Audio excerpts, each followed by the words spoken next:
Hi guys, it's me Lorraine, and I wanted to do a very quick video today on italic writing and specifically hand angles and nib angles.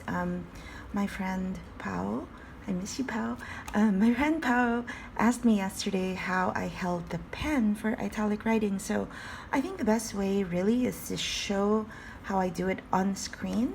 So I have a couple of italic pens here for you, and I will try to make this quick.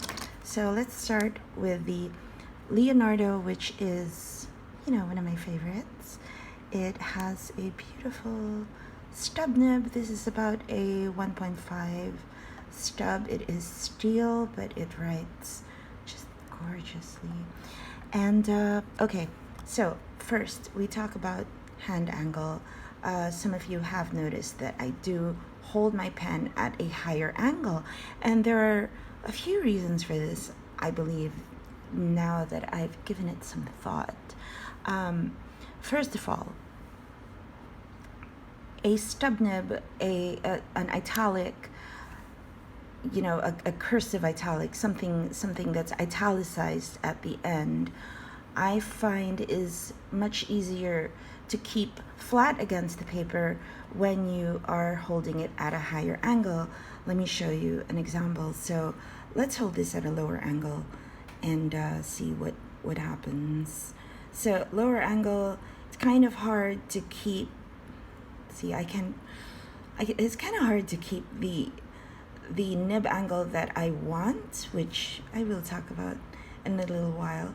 But as I go higher, I'm able to, not sure if you can see that, I'm able to press the entire nib against the paper. So that's one wonderful reason. Another reason is that I feel I have better control over the pen when I hold it at a higher angle. See that? Look, my strong fingers holding it and controlling it, as opposed to this way where it's sort of just the tips of my fingers that are controlling things. And finally, you do get a wider range of movement when you hold a pen higher, I believe. Again, let me show you. At a low angle, this is my range of movements, but at a higher angle, I'm able to go that way. So that's pretty wonderful for those large flourishes that I like to do, large letters, and I know you probably do want to see a large letter. So let's do an A over here. So holding it at a high angle, pressing the entire stub edge against the paper gives me wonderful control and beautiful line variation. Now, since we're talking about line variation, let's talk a little bit about nib angle. I do want to cover that. Most calligraphy books will tell you to keep an italic nib at a 45-degree angle, and that is classic. Can't go wrong with that, really.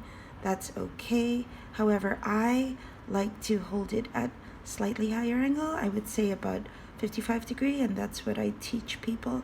And I'm not sure if you can see the difference, but that is my preference. Now, another thing, do want to cover this quickly. Pens like the Safari. This one is by Lamy. It's a Safari. It has one of those finger grippy thingies, which it guides your fingers to hold it that way, which I believe is a 45-degree angle. See? Yeah, pretty much 45-degree angle. So in that case, I just don't follow the guides. Hold it just a little bit, just twist it just a little bit, and hold it a little bit higher. And again, I get control, better range of movement, and I get lovely sharp line variation, so give it a try. And before I go, one more thing. I just have to write with this gorgeous 2.9, yeah, 2.9 Chinese Italic nib, and let's do a nice big A here for you. So again, holding it at the angle that I want,